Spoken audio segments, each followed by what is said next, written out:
So, Alice, did you hear about the new space station being built near Alpha Centauri? Yes, I did.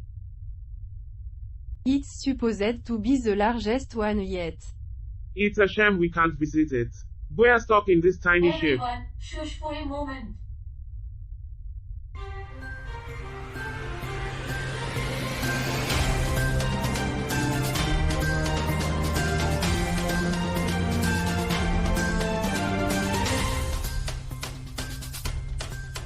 Welcome back to Earth, our daily show that brings you the latest news from around the galaxy. And now for our headlines. Wait, what's going on with the power? Looks like Bob's been draining energy to power his garden. It's just a small personal garden.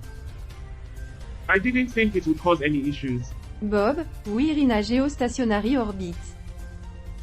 You can't just drain energy without telling anyone. Did someone say something about a garden?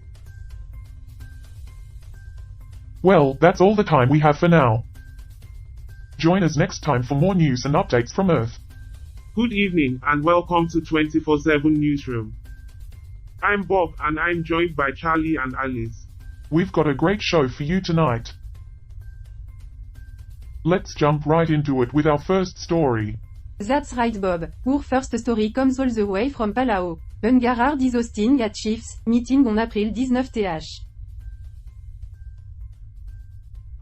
The Chiefs meeting. That's where they all gather around and decide who gets to wear the biggest hat. Right. Yes, Bob. That's exactly what they do. You know, Palau is known for its traditional leadership and customs. Did you know that they still use giant stone money as their currency? That's right, Alice. And those stones are so big, they have to be transported by boat. And here I thought carrying around a wallet was a hassle. But in all seriousness, traditional leadership is an important part of Palauan culture, and we wish them a successful meeting.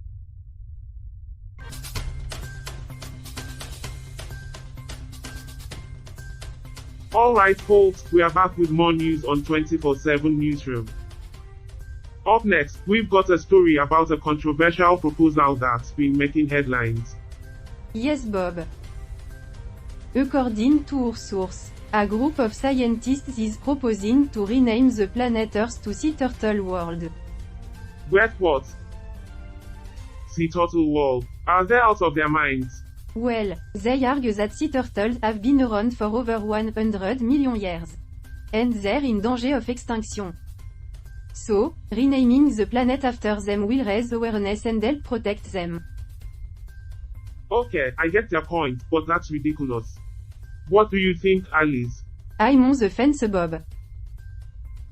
On one hand, it's a noble cause, but on the other hand, it's just not practical. What about all the other animals that need our I have help? a solution for that. Oh, Carl. What are you going to say now?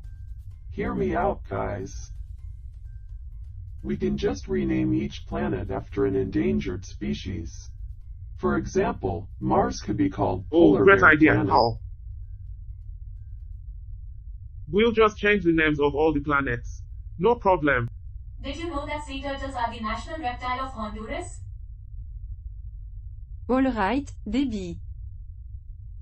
That's enough country trivia for Sorry, today. Alice. Just trying to add some flavor to the conversation.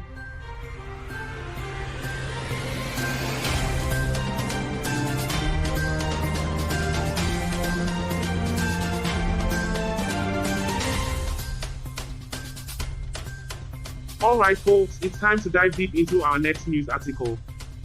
Alice, why don't you give us a quick summary? Well, this one comes from the Pacific Island Times and it's about the 2022 volcanic eruption in Tonga. Scientists at the University of Miami and the Raleigh Bin Sultan Living Oceans Foundation found that the eruption was more powerful than the largest U.S. nuclear explosion and generated a mega tsunami with wave up to 148 feet. Despite the immense damage, Wow, only that's 3 a people crazy amount died. of power. It's a good thing Tonga was prepared for it. Yeah, and speaking of Tonga, did you know that it's the only Pacific island nation that was never colonized by a foreign power? Really? I had no idea. Well, I hate to break up the Tonga trivia party, but let's get back to the article. It's crazy to think about how much devastation a natural disaster like this can cause. It is, and it's even crazier to think that other submarine volcanoes have the potential to cause the same level of damage. This is a wake-up call to start taking natural disasters more seriously. And speaking of wake-up calls, did you know that Tongans start their day at 4 am with a ceremonial drink called kava? Charlie, that was terrible. But seriously folks, it's important to remember that as devastating as this event was, it's also a chance for us to learn and prepare for the future. Exactly, and that's why we need to keep talking about these kinds of events and the lessons we can learn from them. And speaking of talking, I think I need another cup of coffee to keep up with you guys. Well, that's all the time we have for this segment. Up next, we'll be discussing another news article that's sure to get you laughing. Stay tuned.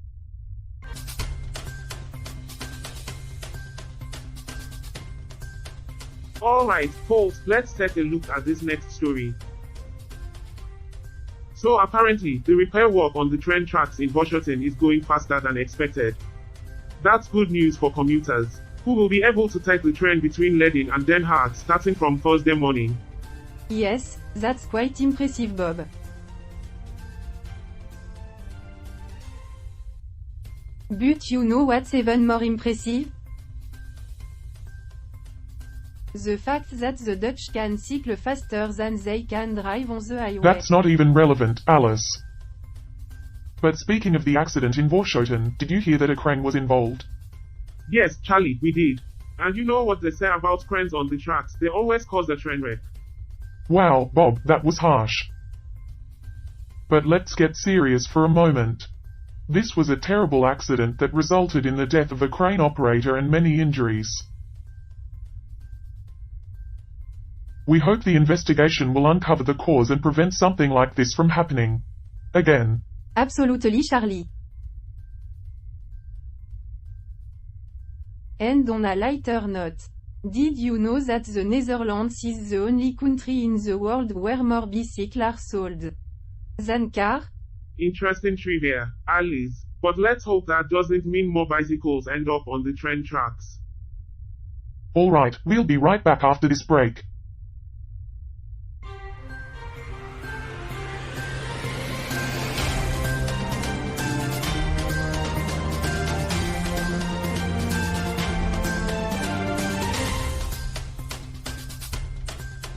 Hey Roger, did you catch the latest episode of 24/7 Newsroom tonight? Yeah, I did. What did you think of it? I thought it was pretty good. I especially liked segment 4, where they discussed the train accident in Really? the Netherlands. I thought that segment fell a bit flat. What? How so? I don't know, I just didn't find their jokes all that funny. And the discussion didn't really add anything new to the story. I thought they had some pretty good one-liners. Like when they said the train crash was a real train wreck.